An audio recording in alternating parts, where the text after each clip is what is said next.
नई दिल्ली इलाके में 8 सितंबर सुबह 5 बजे यानी कि सुबह आज 5 बजे से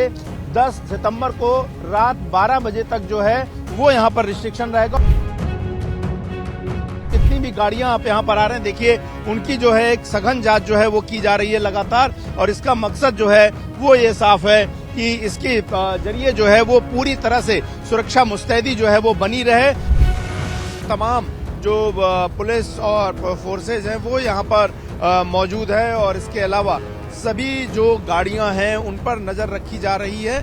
G20 के कार्यक्रम की शुरुआत हो गई है और देश की राजधानी और नई दिल्ली इलाके में तमाम प्रतिबंध जो हैं वो शुरू हो गए हैं। एक तरह का लॉकडाउन जो है वो खास करके नई दिल्ली इलाके में शुरू हो गया। इस वक्त हम मिंटो ब्रिज के पास हैं और ये इलाका जो है वो कनॉट प्लेस की तरफ जाता है, और यहाँ पर आप देखिए बाकायदा एक सूचना जो है वो लगा दी गई है और इसमें कहा गया है कि नई दिल्ली इलाके में 8 सितंबर सुबह 5 बजे यानी कि सुबह आज 5 बजे से 10 सितंबर को रात 12 बजे तक जो है वो यहाँ पर रिस्ट्रिक्शन रहेगा, और सिर्फ यहाँ के जो लोकल रहने वाले लोग हैं, इसके अलावा हाउस कीपिंग, होटल, कूड़ा उठाने वाले लोग, डॉक्टर्स जो अस्पताल आ रहे हैं, और इसके अलावा जो मीडिया कर्मी हैं, इसके अलावा जो मरीज हैं उनको जाने की इजाजत होगी। लेकिन जितनी भी गाड़ियां आप यहाँ पर आ रहे हैं देखिए उनकी जो है एक सघन जांच जो है वो की जा रही है लगातार, और इसका मकसद जो है वो ये साफ है कि इसके जरिए जो है वो पूरी तरह से सुरक्षा मुस्तैदी जो है वो बनी रहे। और इसका मतलब साफ है कि G20 के लिए भारत पूरी से तरह से तैयार है,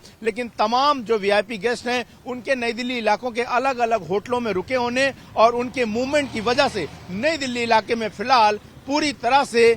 गैर जरूरी गाड़ियों पर रोक लगा दी गई है।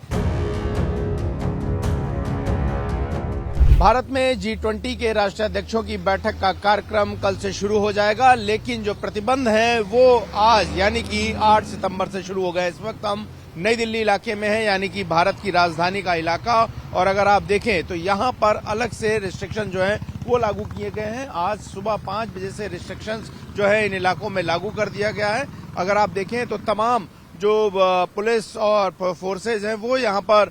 मौजूद है, और इसके अलावा सभी जो गाड़ियां हैं उन पर नजर रखी जा रही है, और सभी जो पुलिस के जवान हैं उनके पास जो है